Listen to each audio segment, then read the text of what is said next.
il y a cette...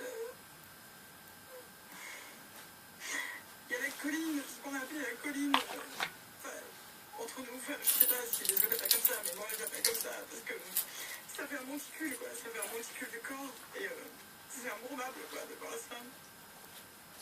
Et c'est...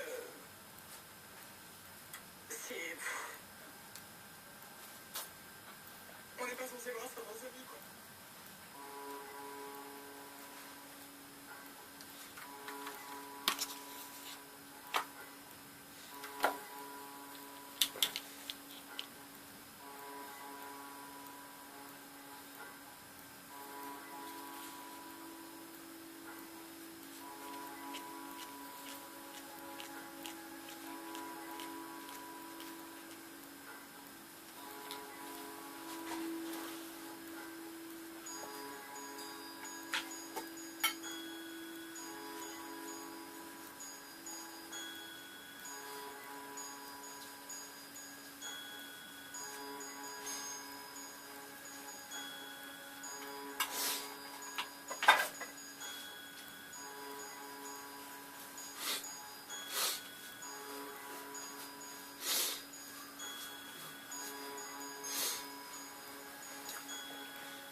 Alors, mes amis,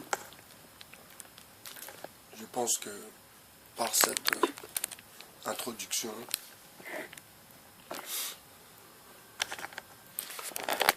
vous compreniez un peu mieux les faits.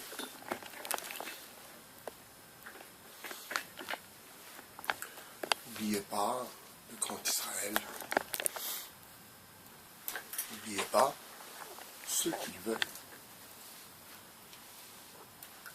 N'oubliez pas aussi que cet attentat de Charlie Hebdo,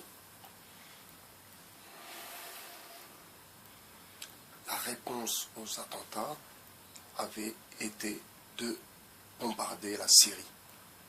Ce qui, pour le coup, n'avait rien à voir.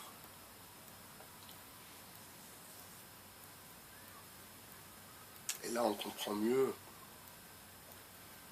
toute cette fine équipe, comme dirait Dieudonné,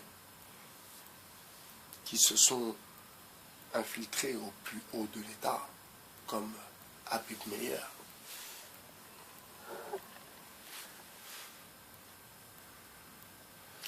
Comme le Rav Twitou et sa famille, les propriétaires du Bataclan. Donc les Français, les Françaises,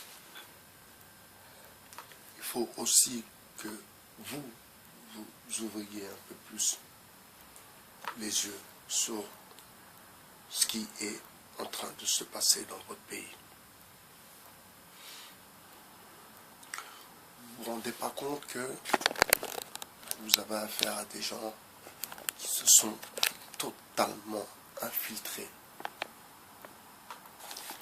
littéralement infiltrés dans notre gouvernement, dans notre pays.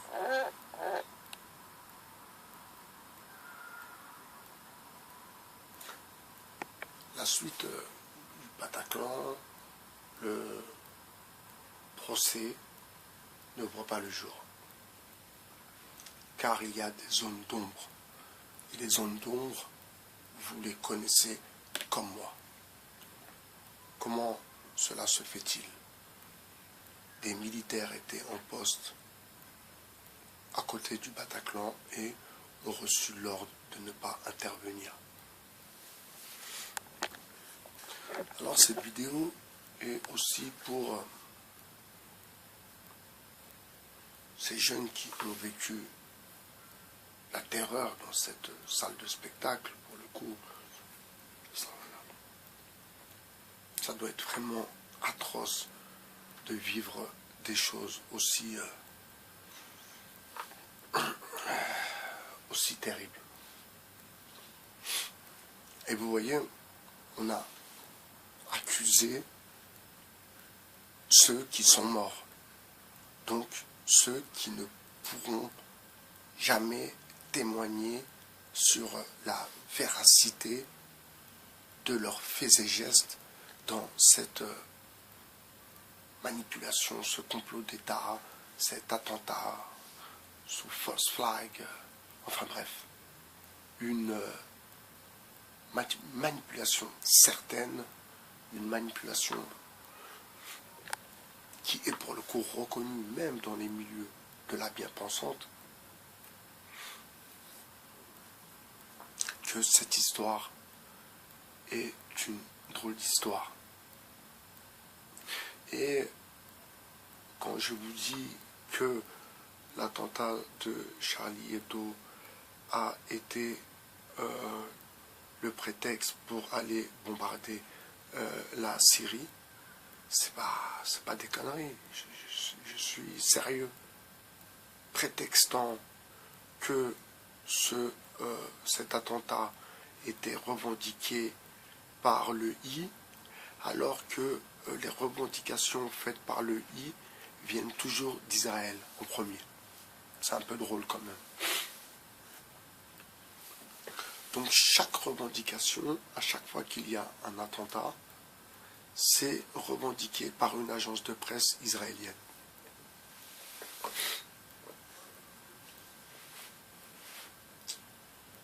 Donc quand même, il y a des questions à se poser sur ce complot qui n'aura pas de procès. Le seul procès qu'il peut y avoir, c'est que les Français rejettent totalement cette infiltration de cette communauté qui se pense toute puissante. Pour le coup, pour punir pas ces terroristes, parce qu'apparemment même les terroristes étaient manipulés de l'intérieur. Parce que si il y avait une sentinelle devant la salle de spectacle et qu'on leur a donné l'ordre de ne pas intervenir, ça veut dire que même les soi-disant terroristes étaient manipulés. Vous comprenez? C'est aussi simple que ça.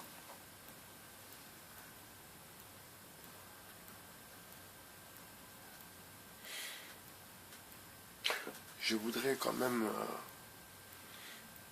dédicacer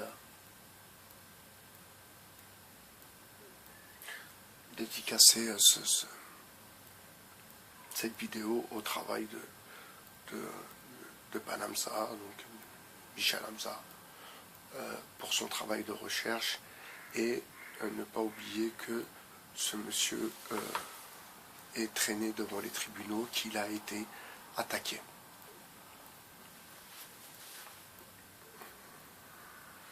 Vous savez, que ce soit le rabbin Twitou, comme ce propriétaire de la salle de spectacle, l'ex-propriétaire, je crois qu'il a vendu à présent, ce sont des gens qui se pensent que la France aussi met sur un piédestal. Car ce sont des gens qui sont très très actifs au sein de leur communauté.